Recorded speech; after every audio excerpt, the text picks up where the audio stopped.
নমস্কার, আমি রীতা। কেমন আছেন সবাই? আশা করি সবাই ভালো আছেন আর আমরাও ভালো আছি। আমার নতুন আরো একটি ব্লগে আপনাদের সবাইকে স্বাগত জানাই।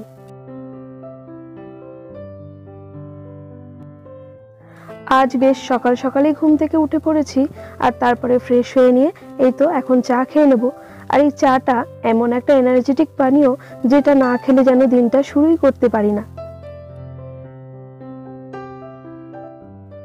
চলুন তাহলে একসঙ্গে চাটা খেয়ে দিনের কাজকর্ম শুরু করি। আর এই তো চা খেতে খেতে সারাদিনের কাজকর্মের একটা প্ল্যান করে ফেলেছি আর সেই মতো কাজও শুরু করে দিয়েছি।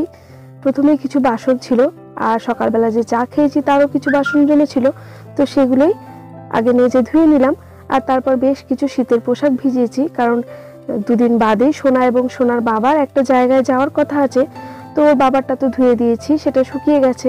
তো ভেবেছিলাম যে সোনারটা হয়তো না ধুলেও চলবে, কিন্তু এই পোশাক দুটো বেশ মোটা আর একটা আছে সেটা একটু পাতলা। তো ভাবলাম যদি শুকিয়ে যায় একটা দিনের মধ্যে, কারণ শীতের পোশাকগুলির একটাই অসুবিধে, ওই হাতের কাজটা আর গলার কাজটা যে অংশটা মোটা হয় সেটাই শুকোতে চায় না। তো তবুও দেখলাম বেশ ঝলমলে রোদ উঠেছে, তো সেই আশাতেই জামা কাপড়গুলো ধুয়ে দিয়েছিলাম, কিন্তু বেলার শেষ দিকটা হতাশই হয়েছিলাম। তো যাই হোক, এখনকার কাজকর্মগুলো অনুযায়ী সেই মতো করে নিই। আর এই যে এখন শতরঞ্চিটা ধুয়ে দিচ্ছি, এটাতে মাঝে মধ্যেই আপনারা দেখেন যে এটার ওপর বসে আমরা অনেক সময় খাই, কারণ মেঝেটা তো বেশ ঠান্ডা, তো খাবার দাবার অনায়াসেই ঠান্ডা হয়ে যায়, তাই এর ওপর খাই বলে মাঝে মধ্যে এটাকে ধুয়ে দিই। আর এই তো সোনার যে মোটা মোটা শীতের পোশাক দুটো ধোয়া হয়ে গেছে আর এটা একটু কমফোর্টে ভিজিয়ে দিলাম আর বেশ সুন্দর গন্ধটাও হয়। তো আমি তো এই নিয়ে দুবার ব্যবহার করছি, আমার বেশ ভালো লাগছে।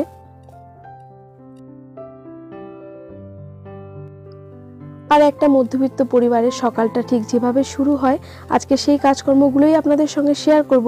তার সঙ্গে ভেবেছি যে আজকে কিচেনটাও একটু ডিপ ক্লিন করে নেব, যতটা আমার পক্ষে আজকে সম্ভব হয়, কারণ আজকে হাজব্যান্ডের একটু কাজের তাড়াও আছে, তো রান্নাবান্নাটাও বলছে তাড়াতাড়ি সেরে নিতে হবে। আর এই তো যেভাবে আমি প্রত্যেক দিন এই রাস্তাতেই জামা কাপড়গুলো মেলতে আসি, সেখানে আবারও চলে এসেছি।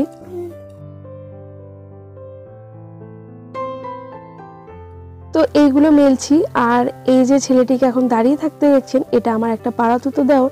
আসলে এই যে সামনে যে নতুন বাড়িটি হচ্ছে, এটা ওদেরই বাড়ি হচ্ছে, তো ও সেটাই একটু গল্প করছিল। আর আমার ভিডিও ও প্রায় প্রতিদিনই দেখে, সেটা নিয়েও একটু গল্প হচ্ছিল।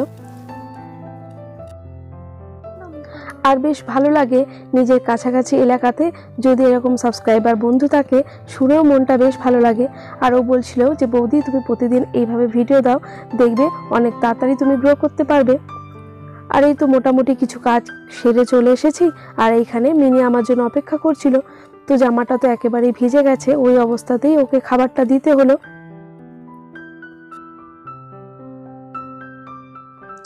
কারণ এখন যদি আমি ওকে ওর পাওনাটা না দিই, আমাকে কাজ করতেই দেবে না, পায়ে পায়ে ঘুরবে, আর কখন না জানি ওর গায়ের ওপর পা বেঁধে আমি উল্টে পড়ে যাই।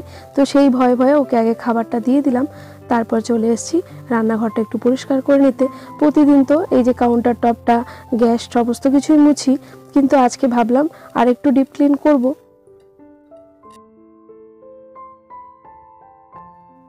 রান্নাঘরের কাজটা কিছুটা এগিয়ে রেখে ঘরে চলে এলাম, কারণ ঘরের মেঝেতে এখনো এই কার্পেটটা বেছানো ছিল। তাই ভাবলাম আগে ঘরটা পরিষ্কার করে একেবারে বাইরে চলে আসি, তারপর রান্নাঘরটা পরিষ্কার করে বাইরের আরও কিছু কাজ আছে তো সেগুলো করে নেব। আর তারপরে এই জানলাটার পাশগুলো বেশ ময়লা হয়েছে, তো সেগুলো একটু ডিপ ক্লিন করে নিলাম, কারণ সব সময় তো এগুলো মোছা হয় না, আর এক এক সময় বেশ নোংরা হয়ে পড়ে, কারণ কাছেই তো ভাটা আছে আর প্রচুর পরিমাণে ধুলো ওড়ে। একদিন অন্তর অন্তর পরিষ্কার করলেই বেশ ভালো হয়, কিন্তু সেটা সব সময় হয়ে ওঠে না। আর এই তো ঘরটা আমার মোছা হয়ে গেছে আর তারপরে চলে এলাম রান্নাঘরে। আর রান্নাঘর বলতে তো আপনারা সকলেই জানেন, যেটা আমার বারান্দা তারই এক পাশে রান্নাঘর। তো রান্নাঘরটা মুছে একেবারে বাইরে চলেই এসেছিলাম, ভেবেছিলাম যে এইটুকু করেই আজকে ছেড়ে দেবো, কারণ অতিরিক্ত করতে গেলে দুপুরের রান্নাটা আবার দেরি হয়ে যাবে। কিন্তু দেখছি এই যে পাশের দরজাটা, এই পাল্লাটাতে বেশ নোংরা হয়েছে, কারণ এখানে দাঁড়িয়ে দাঁড়িয়েই তো আমি তো সমস্ত আনাজপাতি কাটি আর এটা ভাজে দেখাও যায় না। তো দেখছি বেশ ঝুলও জমেছে, আর এটা পরিষ্কার করতে গিয়েই একটা মারাত্মক বিপদ ঘটে যাচ্ছিল, যেটা কিছুক্ষণ পরেই আপনারা দেখতে পারবেন। এই পাশের পাল্লাটা খুব একটা নোংরা হয় না, কারণ এটা তো গ্যাস থেকে অনেকটা দূরে, আর এইটা হচ্ছে গিয়ে রান্নাবান্নার সমস্ত তেল উড়ে এই গায়ে এসে পড়ে, আর প্রচণ্ডই তেল চিটে হয়েছে। তো আজকে মোটামুটি একটা পরিষ্কার করে নিতে গেছি, আর তখন দেখি এরকম বড় একটা শুয়োপোকা এর পাশে আটকে ছিল। আর এই ধরনের শুয়োপোকাগুলো শীতকালে কুল গাছে কিংবা পেয়ারা গাছে এরকম হয়, পুরো একেবারে গাছের কাণ্ডের মতো রং, বোঝাই যায় না। তো মাঝে মাঝে কয়েকটা চোখে পড়ছিল, কিন্তু আজকে এটা ভীষণ বড় ছিল। যাই হোক, কোনোভাবে সামলে গেলাম। আর এই টেবিলটা তো আপনারা অনেকেই দেখেছেন বেশিরভাগ সময়টা অপরিষ্কারই থাকে, অর্থাৎ আমার হাজবেন্ডের যত ইলেকট্রিকের জিনিসপত্র আছে উনি এইখানে এনেই রেখে দেন। আর তার ফলে আমি ইচ্ছে হলেও কখনো এর ওপর বসে যে মনে করি যদি খাবো, সেটা পারি না। তাই আজকে সমস্ত জিনিসপত্রগুলো একটা বড় ব্যাগের মধ্যে রেখে দিয়েছি, আর ওটা একটু পরিষ্কার করে নিয়ে এই তো স্নান সেরেও চলে এসেছি। আর এইসব কাজকর্মগুলো করার ফলে মাথাটা বেশ মনে হচ্ছিল কদিন ধরেই নোংরা নোংরা, তো আজকে একটু শ্যাম্পুও করে ফেললাম। আর এই তো স্নান সেরে চলে এসে একটু মুখে ময়শ্চারাইজার লাগিয়ে নেব, কারণ এই সময় একটু ময়শ্চারাইজার না লাগালে ভীষণই মুখটা টান টান ধরে। আর তারপর এখন একটু সিঁদুরও পরে নেব। এখন বেলা প্রায় 11টা বাজে।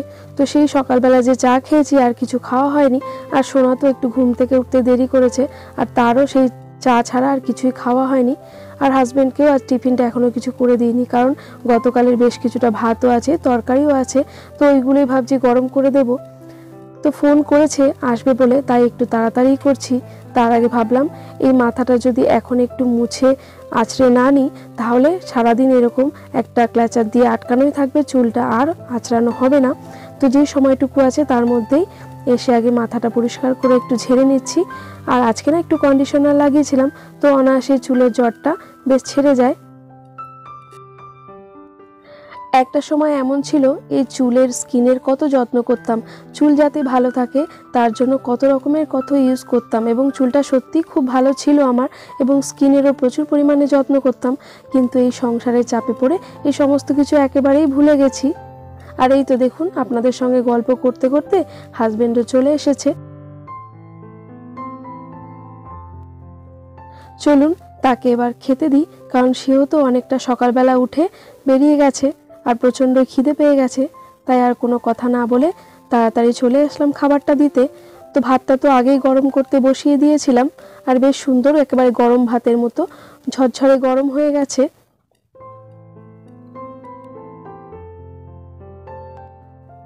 আর আগের দিনের তরকারি, ডাল এ সমস্ত কিছু পড়ে আছে, তো সেগুলোই গরম করে দিয়ে দিলাম। আর শীতকালে খাবার দাবার তো খুব একটা নষ্ট হয় না, আর আমাদের মতো মধ্যবিত্ত ঘরে যেটুকু পড়ে থাক না কেন সেগুলো আমরা ফেলে দিই না, চেষ্টা করি সেগুলো একটু গরম করে রেখে দিতে, যাতে পরের দিনও সেটা খেতে পারি। আর আজকে সংসারের কাজগুলোর পাশাপাশি কিচেনটা যতটা পেরেছি পরিষ্কার করেছি, তবে সবটুকু তো দেখানো সম্ভব হয়নি, কারণ ওই যে বললাম একটু তাড়াহুড়োর মধ্যেই ছিলাম। আর এই সমস্ত কাজগুলো করতে আমার 1 ঘন্টার বেশি সময় কিন্তু লাগেনি।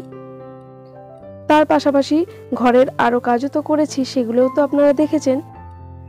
আর এই তো সকলকে খাবারটা দেওয়ার পর এখন নিজের জন্য একটু কফি বানিয়ে নিচ্ছি, কারণ এতক্ষণ তো সবটাই জলের কাজ করেছি, কারণ সংসারের কাজ মানেই তো বেশিরভাগ কাজই জলের কাজ।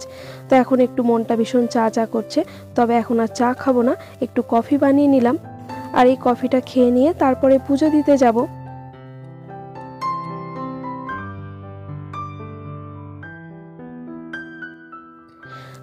ঘরের মানুষগুলোকে তো খাইয়ে দিয়েছি, তো এখন আমার হাতে 10 থেকে 15টা মিনিট সময় আছে, আর এই সময়টুকু আমি নিশ্চিন্তে বসে গরম কফিতে চুমুক দেব, আর বসে বসে সেই সঙ্গে একটু ফোনটাও ঘাঁটবো, কারণ সকাল থেকে ফোন একদিকে পড়ে থাকে আর আমি একদিকে। যদি ভিডিও শ্যুট করি তো সেটা স্ট্যান্ডে ওইভাবেই লাগানো থাকে।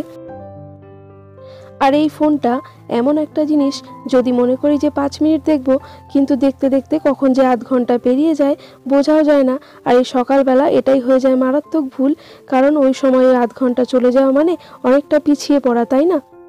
তো আমার ক্ষেত্রে আজকে তাই হয়েছিল। তাই যাই হোক, যথারীতি ব্যাপারটা সামলে নিয়েছিলাম।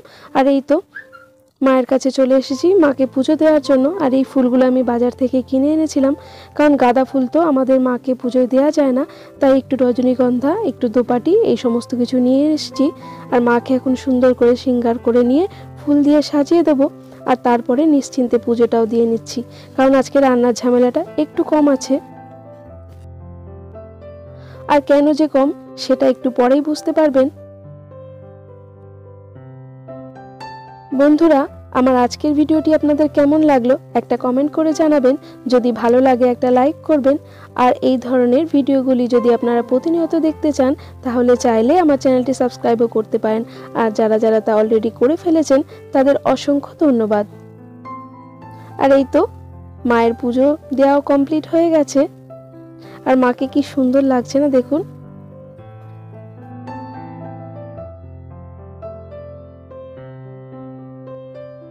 পুজো দিয়ে একেবারে সরাসরি চলে এলাম রান্নাঘরে। আর আজকে কেন একটু পরিশ্রমটা কম বলুন তো? আজকে ভেবেছি শীতকালীন সমস্ত সবজিগুলো দিয়ে আজকে একটু খিচুড়ি বানাবো। হাজব্যান্ডকে বলেছিলাম আর উনি তাতে রাজিও হয়ে গেছেন, কারণ বলেছে একটার মধ্যে খেয়ে দিয়ে বেরোবে। তাই ভাবলাম চটজলদি রান্না করা যায়, তো এরকম কিছু করে ফেলি। আর আজকে ঘরে শীতকালীন প্রায় সব রকম সবজিই ছিল, তো সেই দিয়ে খিচুড়িটা বানাবো। ফুলকপি, টমেটো, মটরশুঁটি সমস্ত কিছুই প্রায় রয়েছে, যেগুলোতে দিলে খিচুড়িটা বেশ ভালোই লাগবে। আর এই তো মুগ ডালটা একটু হালকা করে শুকনো খোলায় ভেজে নিয়েছি, আর তারপরে একটু ভালোভাবে 3-4 বার এইভাবে জল দিয়ে ধুয়েও নিলাম। আর ফুলকপি আর আলুটা এখন একটু ভেজে নিচ্ছি। আর গুনাগুনতি মাত্র 4 পিস আলু দিয়েছি, কারণ আমি দেখেছি এই খিচুড়িতে যে কটা আলু দেবো সেটা আমাকেই খেতে হয়। হাজব্যান্ড কিংবা সোনা কেউই এরা খেতে চায় না। আর ফুলকপিগুলো এখন দেব না, এটা একদম খিচুড়িটা নামানোর কিছুটা আগে দেব, না হলে একেবারে গলে খিচুড়ির সঙ্গে পাক হয়ে যাবে। আর এই তো চাল এবং ডাল দিয়ে এখানে বসিয়ে দিয়েছি। আর এবার আলুটা দিয়ে দেবো, কারণ কিছুক্ষণ এটা ফুটে গেছে। আর তারপর এখন আলুটা দিয়ে দিচ্ছি। তবে হাজব্যান্ড বলেছিল যে খিচুড়িটা এমনভাবেই করবে যেন একবেলাতেই উঠে যায়, দুবেলার জন্য যেন রেখো না, কারণ ওই যে দুবেলার খিচুড়ি যদি একটু বেশি পড়েও থাকে তাহলে এরা কেউ খাবে না, সেটা আমাকেই খেতে হবে।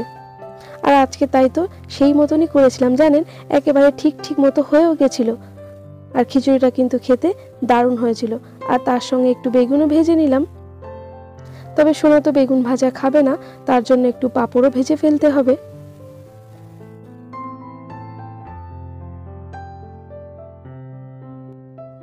তো পাঁপড়টা যখন ভাজছি তো একটু বেশি করেই ভাজলাম, কারণ এটা সোনা একা খাবে না, সোনার সঙ্গে সোনার বাবা এবং সোনার মাও খাবে।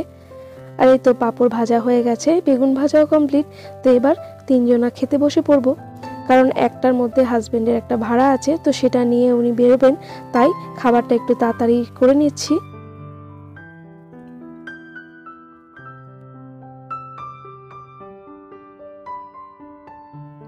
আর এই তো সকলকে খাবারটা দিয়ে দিয়েছি, আর 3 জনা মিলে এখন খেতে বসে পড়বো।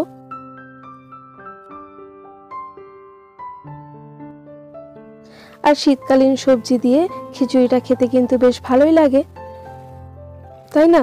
মাঝে মধ্যে এরকম যদি রান্না হয় তো আমারও খাটনিটা বেশ কম হয়, অল্পতেই যেন হয়ে যায়। তবে মুশকিল কি জানেন, সোনার আবার খিচুড়িটা খুব একটা বেশি পছন্দ না, ওই যে খেতে হবে তাই খাবে। এর জন্য যে বায়না করবে না খাবো না বা অন্য কিছু করে দাও তা কিন্তু নয়, কারণ জানে মা যখন করেছে তাহলে এই বেলাটা খেয়ে নিতেই হবে, তো সেই রকম। তো এই ব্যাপারে সোনা কিন্তু বাধ্য ছেলে, কথা কিন্তু শোনে। আর হাজব্যান্ড এই যে বোঝাতে চাইছে খিচুড়িটা কিন্তু খুব ভালো হয়েছে। চলুন তাহলে খাওয়া দাওয়ার মধ্যে দিয়ে আজকে ব্লগটা এই পর্যন্তই রাখলাম। সকলে ভালো থাকবেন, আবারও দেখা হবে।